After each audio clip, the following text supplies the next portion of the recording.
you're about to blast me about fixing that void-forsaken terminal, it'll have to wait. I'm entitled to a break like anyone else.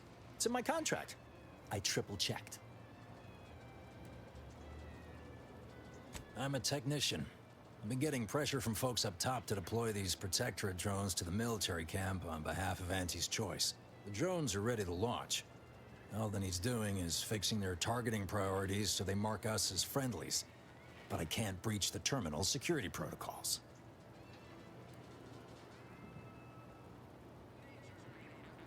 Drones are only as dangerous as their programming. But it's a moot point anyway. These ones ain't gonna shift on their own anytime soon. And that there's a problem.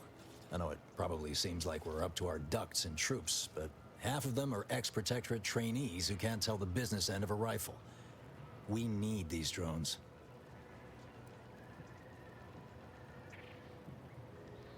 Been key mashing all day. Surprised my fingers ain't stumps at this point. It was as simple as putting in the time, that'd be one thing. But it's a bit thornier than that. These Protectorate systems aren't like ours back home. Trip the wrong switch and you get locked out. Have to start all over.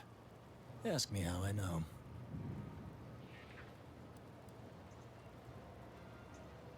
Have another smoke?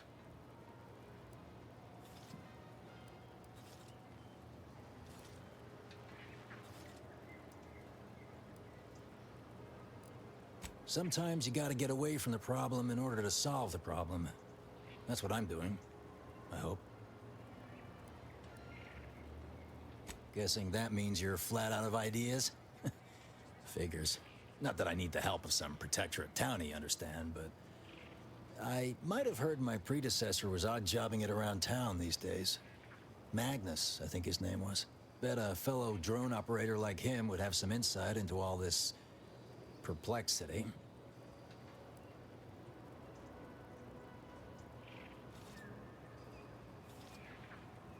What? Oh, yeah. Must have gotten jammed in there prior to the liberation. Truth be told, I'd forgotten about it. What with all the trouble this terminal's been giving me. If I can get these drones launched, you're welcome to help yourself to it.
Whoever took down our anti-hologram is a traitor of the Stop blaming the wind.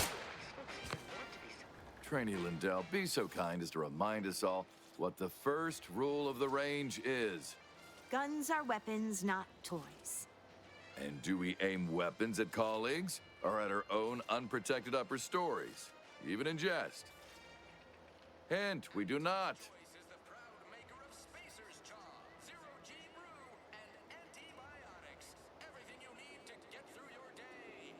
The soldiers before you are former Protectorate subjects, mainly of the farming variety. No knowledge of combat. Scarce experience wielding anything deadlier than a wrench. They're accustomed to being told what to do, when to do it, even how to think. A lifetime of habitual servitude is not broken in a day. Whether it's an orifice or a face, Auntie's Choice makes a cream for it. I'm only responsible for familiarizing them with the weapons they will come to rely on in future. However, having observed them on the range, they fail every hurdle, but keep getting back up. I'd say that speaks to an admirable resilience. Or stupidity. Difficult to say which. I'm not one to idle in the path of a good faith effort to accelerate education. The faster we can get more soldiers in the field, the better. There's just one problem. I don't know you. So, respectfully, I must ask, what do you feel qualifies you to give instruction to my recruits?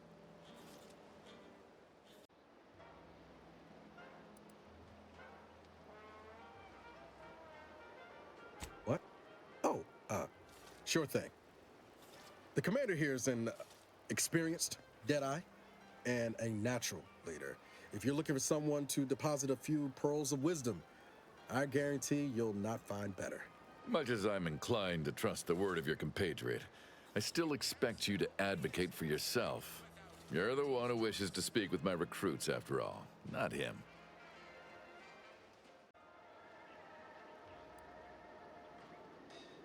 Nature made apples, but Anti-Fizzos made them better. With Anti-Cleos, You do have a certain confidence about you that is presently absent in these recruits. Very well, I'll allow you to speak with them. Don't make me regret this. Attention trainees, guns down. That means you too, Simpson. We have a guest who has a few words to share. You have something to say to us?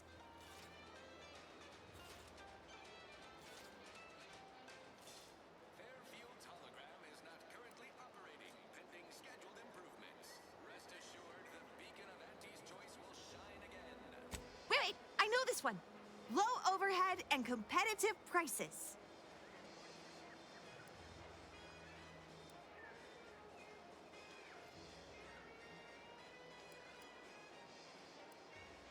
The freedom to buy more goods. Very good, Lindell. Someone has been reading their welcome materials. Front to back, sir.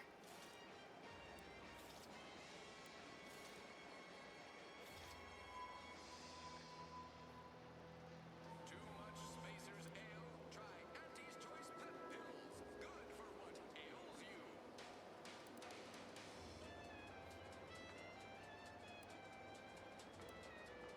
Precisely. Anticipate, then react. Now, if Auntie's faith in you is not misplaced, then prove it, trainees! Weapons at the ready! And fire! Well done, trainees! Well done! It appears your words have had their intended effect. Oh, thank law. The trainees seem quite taken with you, too. As I suspect they would riot if I let you leave without a reward. Please, accept this revolver with Auntie's thanks. Plan willing, I will have as much success deploying your wisdom with my next batch of recruits. My commanding officer gave me great advice. If you got time to leave, you got time to clean the latrine. Moral of the story?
Knew you'd be back.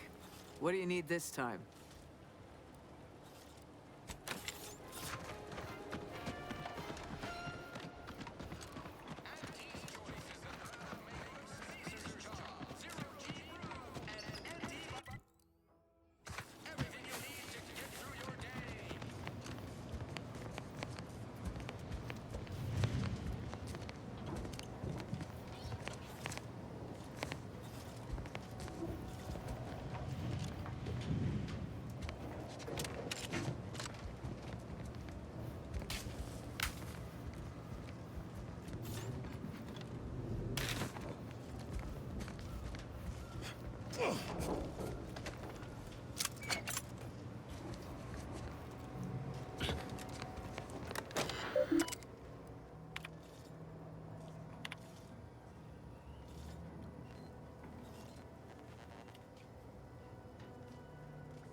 Did pulverizing them suffice?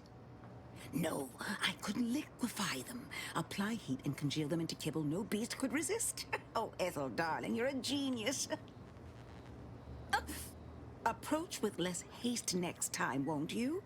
Copernicus may be tame, but he still doesn't take kindly to being startled. I am Ethel Tinsley, chimeric scientist. I'm responsible for taming this delightful raptidon here. He will protect our fair town from his feral brethren in the wilds. Theoretically. Officer Carr has been in a state waiting for me to train the raptidons to, maul on command. It's rather pressing, and alas, one scientist turned tamer can only do so much. One might say I'm perhaps a bit on edge. Folk here have grown weary, shall we say, with the war effort, and with avoiding Carr and the minister's would-be fisticuffs. No, I don't believe it is. That's what the Protectorate announcers wanted us to believe anyway, before Auntie showed us the truth. No, this is quite abnormal, I'm sure. Anyhow, all I know is that if they were to begin working with each other, the mood in town would certainly be merrier. Or something akin to it. Well, I was a subject once. Despite my talents, the plan dictated that I should be relegated to programming cleaning mechs. Bah. But then, Auntie's Choice came along and offered to transform our lives for the better. I chose to accept. And look where I am today. Over the last year, I have climbed the rungs of my division through the sheer merit of my work. I have finally earned the respect I was always due.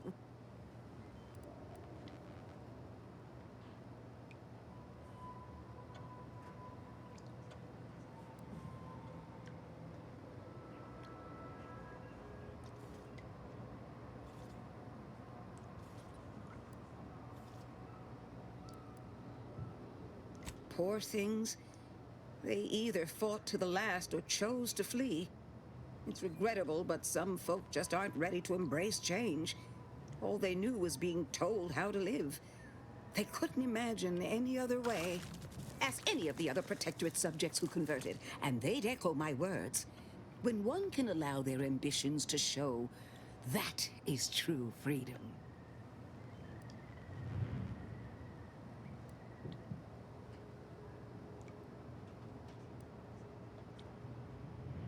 Why do you assume I had anyone I could consider as such? My parents returned to the void long ago. No siblings, no children. I am the sole bearer of my name. As for friends, few cared for a janitor who talked to herself and preferred her books to praising the sovereign. Couldn't possibly understand what it's like to be seen as nothing. Then finally be afforded the opportunity to prove your worth. In any case, I do hope I've satisfied your curiosity. The war effort and liberating the rest of the Protectorate waits for no one, you understand?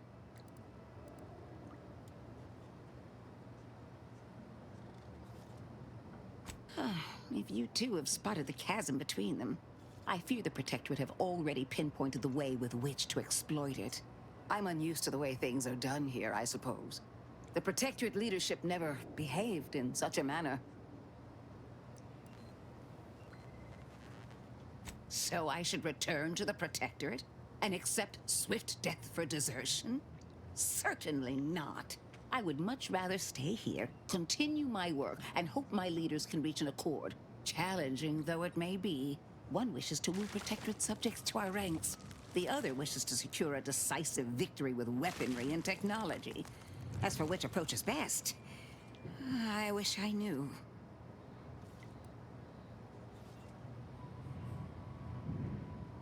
I see. I hope his spirits may be sustained. I have grown fond of the Minister, but I cannot help but wonder if he fully understands how proud the Protectorate are. It takes great courage or desperation to acknowledge the wrongs of one's society, and even more to leave it entirely. He may find that courage to be rarer than he thinks, or perhaps he will manage to prove me wrong with his powers of persuasion yet again. How I would welcome it in this case. Very well. I ought to focus more on my work than on social tensions anyhow. I work directly with Officer Carr and her soldiers to ensure they're outfitted with the best Raptidon counterparts Paradise Island can provide. In theory, they'll be trusted to guard our most precious assets, including our leadership. For now, they deter encroachment from wild Raptidons. It's most agreeable.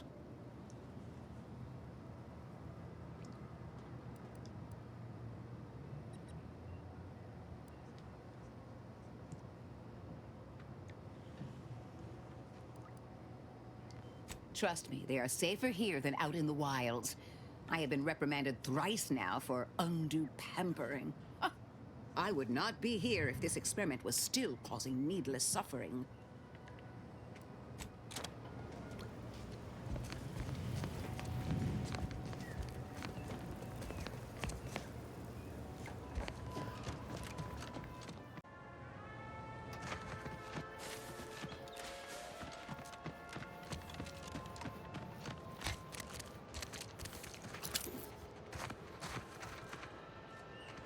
Soldier.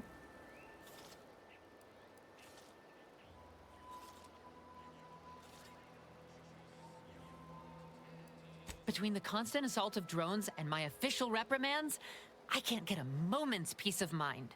Seems all I can do is stand here and observe. Maybe that'll get me back into Carr's good graces. Or maybe not.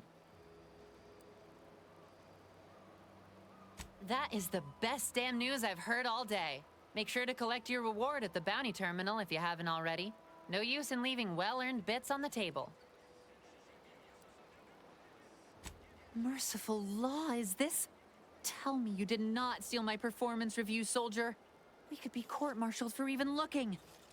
No, I am not gonna look. I'll wait for the reviews to be distributed along the proper channels, and... Oh, hell. This is worse than the last one. Promotion denied? No, this has to be a mistake. How can Officer Carr claim I don't understand supply and demand regarding shifting market urgency? That's unfair.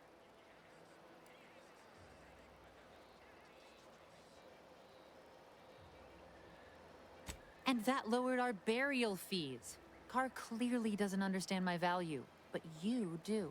Well, the next review period's right around the corner. Suppose it's never too late to tidy up my reputation. Take this for your trouble. While I learn my lesson, you might as well profit off my shortcomings.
Why choose just any choice when you can choose Auntie's choice?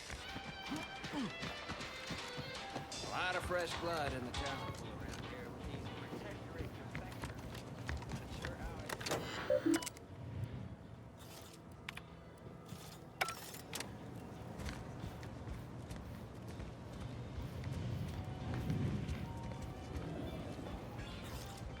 This is but a momentary setback.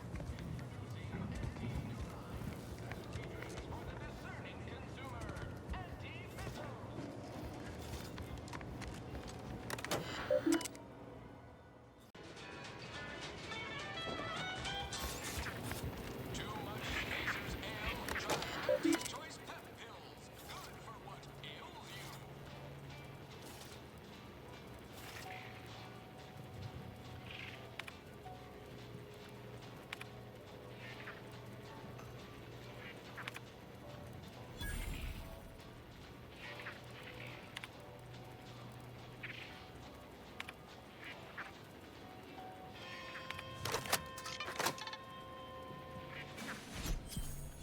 Berry Crunch. Accept no imitations. The K lets you know it's authentic.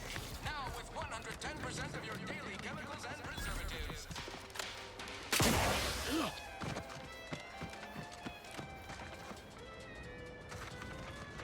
You just stopping by to admire the mines, or is there something I can help you with?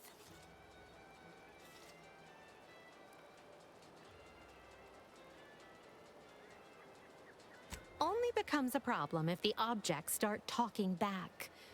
Make my job a whole lot easier if they would, though.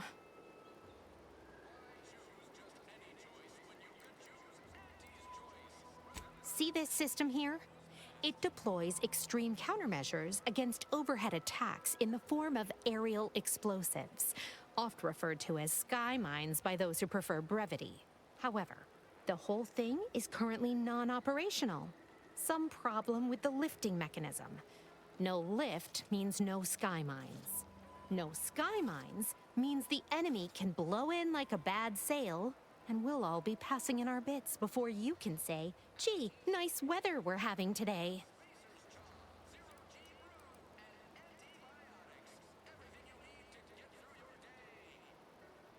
Not unless your talent for interruption matches your knowledge of lifting mechanisms?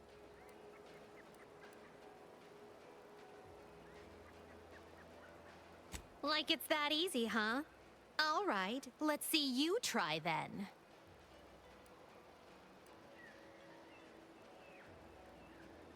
I was being sarcastic, you ninny. I wouldn't trust you near a macrowave, let alone a system capable of deploying incendiary devices. Go do something that's not being in my way. Look at a cloud, touch some grass, Imagine that'll keep you safely occupied a while. All right, baby. It's just me and you again. Now, how's about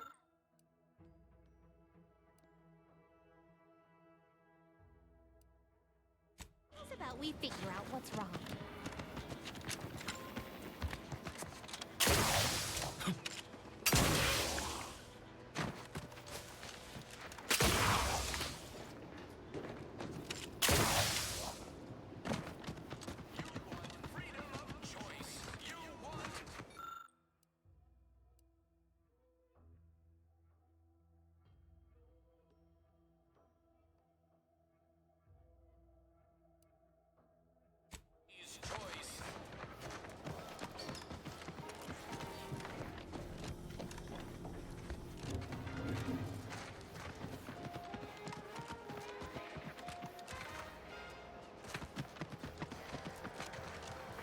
Can't get that Andy's Choice jingle out of my head.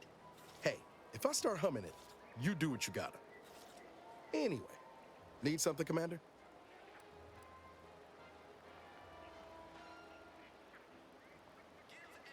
Sure, always happy to tool around for a bit. What did you have in mind? No offense to Val, but it's real nice having someone watching my back who ain't in constant need of recalibration. Anyway, need something, Commander? It was less merger and more hostile takeover. I don't have all the details, but it sounds like Spacer's Choice tried to outmaneuver Anti-Cleo through quasi-legal means and got a hell of a lot more than they bargained for. And now her new brand's been turned into an invasion force bent on conquering the entire system. Funny how life works out.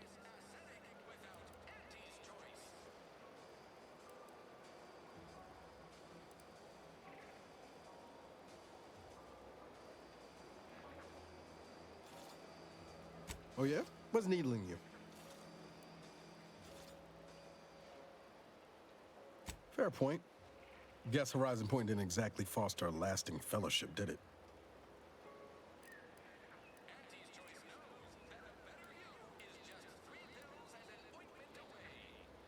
All I heard about this moon called Eden ain't much lived up to the name, though. All jesting aside, what's there to tell? Spent the first year getting back up on my feet, literally. Been mostly laying low since then, maintaining my cover. Before the invasion, at least, the Earth Directorate still needed someone to watch the colony, and I had 2 working lamps.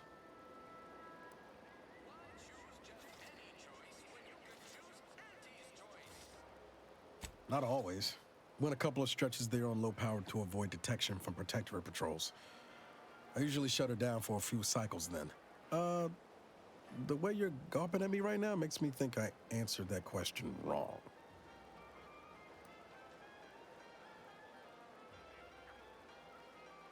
I appreciate the concern. Won't lie, had some hard years. Got caught up in a few lost causes, the particulars of which I'd rather not go into now, if it's all the same.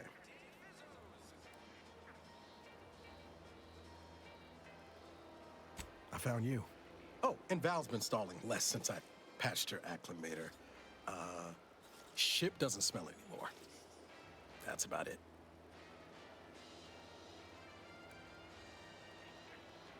Spratwurst.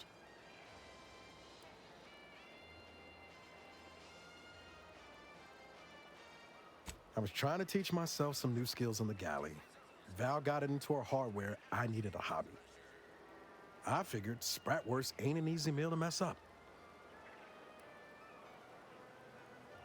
Well, I learned about 20 ways how not to fix a worst.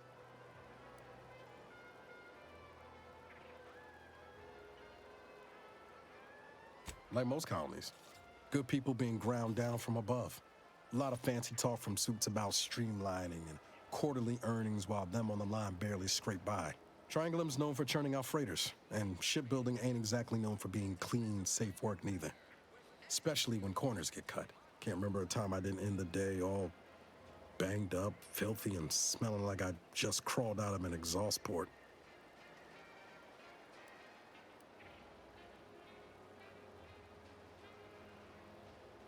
It was hard work, sure. But there was something special about seeing one of them long haulers fire up her engines for the first time and knowing you had a hand in her construction. Funny thing was, I wasn't even an engineer back then, but I wanted to learn, so I paid attention. Too good of attention, as it turned out. I was working late one evening and overheard something I shouldn't have. Some bigwigs exchanging inside information that would have cost the corporation a pretty bit. A day later, I was being accused of corporate espionage. Didn't want to bring any heat down on anyone else, so I went on the run before the first jackboot showed up at my door. Not as worried as I was about what would happen if I was caught. Probably they would have spaced me and called it a day. I was on the run for, I don't even know how long. The days sort of bled into one another. I started losing hope of things ever changing for the better. Then, the Earth Directorate showed up. They liberated Triangulum, pulling me and the rest of the colony out from under the corporate boot. Joining up after that just made sense.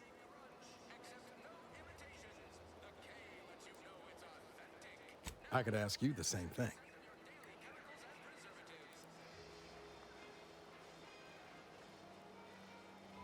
Sometimes I wonder what would have happened if I'd gone back to my old life instead of becoming an agent. Stayed on Triangulum, become an engineer or something near to it. I knew joining up with the Earth Directorate wasn't going to be a life of low turbulence, but at least it'd have dignity and purpose to it.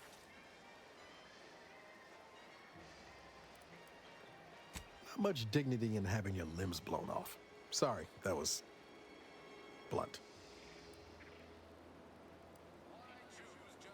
I just get tired of talking around it, you know? But back to your initial question, do I regret becoming an agent? Yeah, some days. But then there's days like the one when I found you, and, well, not much to regret there. Only thing I know for sure is my opinion today is colored by more than just the rosy tint of a low-run kid looking up at the stars. Life's not fair, but it keeps on. Yeah, I sure came by that wisdom, honest. My folks shuffled off the motor coil when I was little. Assembly line accident. Got passed between some distant relations for a few years. They tried their best. Weren't cruel or nothing, but life on Triangulum was tough. And they had their own families to worry about, you know? I didn't like feeling like I was adding to their burden, so I struck out on my own just as soon as I could. And well, you know how that turned out. Yeah. Thoughts crossed my mind over the years, especially when it was just me and Val. I wish I spent more time with her when I had the chance. No point missing something you're never getting back, though.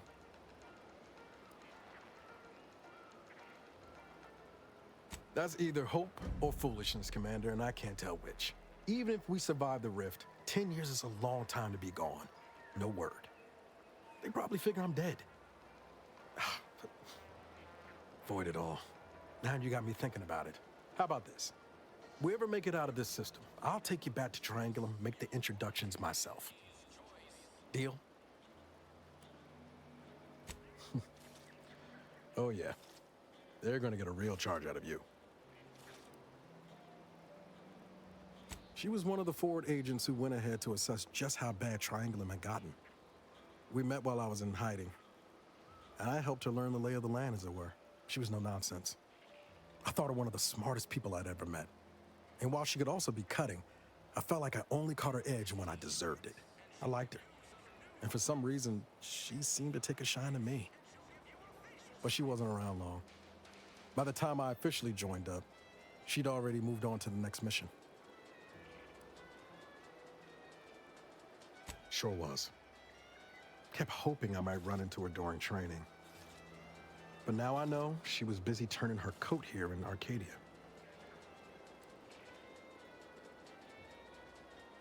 I've got time.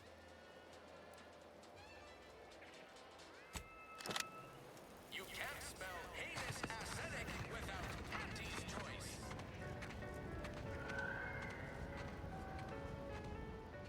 choice.